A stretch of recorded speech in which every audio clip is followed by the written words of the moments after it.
spot, deep in the heart of a lush, vibrant jungle, where the trees were as tall as giants and the flowers bloomed in a riot of colors, lived a magnificent lion named Leo.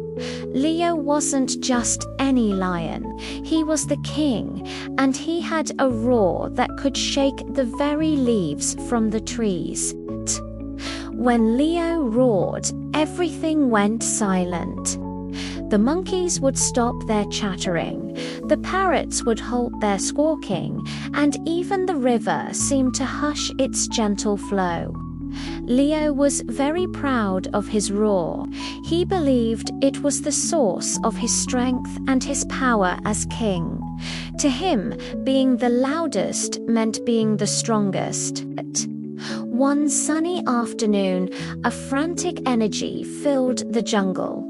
Leo's little cub, a playful ball of fluff named Rory, was missing.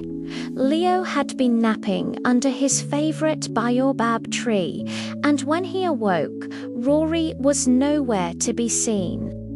Panic began to claw at Leo's heart. He did the only thing he knew how to do when he felt big emotions. He roared, "Rory, where are you?" he bellowed, his voice echoing through the canyons.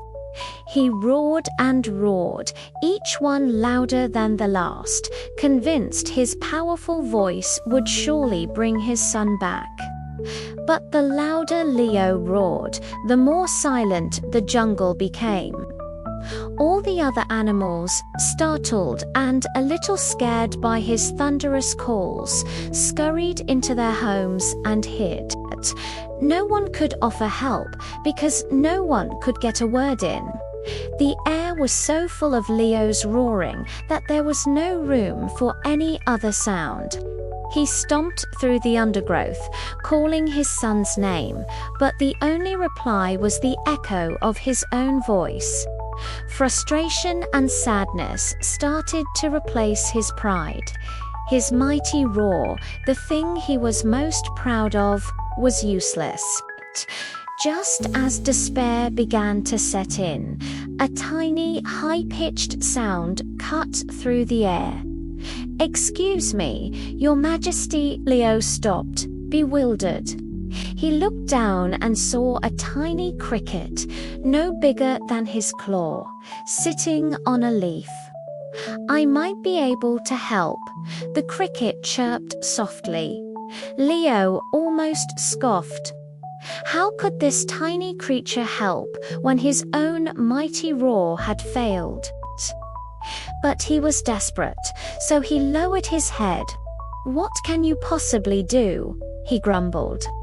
The cricket replied, "If you could just be quiet for a moment, sir, and listen."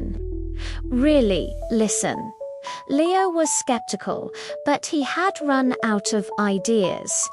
So, for the first time in a very long time, King Leo fell completely silent. He closed his eyes and strained his ears. At first, all he heard was the wind rustling the leaves. But then, as he focused, he heard the gentle buzz of a bee, the distant splash of a fish, and then a faint whimpering sound. It was so soft he would have missed it completely if he had been roaring that way. The cricket chirped, pointing a delicate leg towards a thicket of tangled vines. But hope surged through Leo.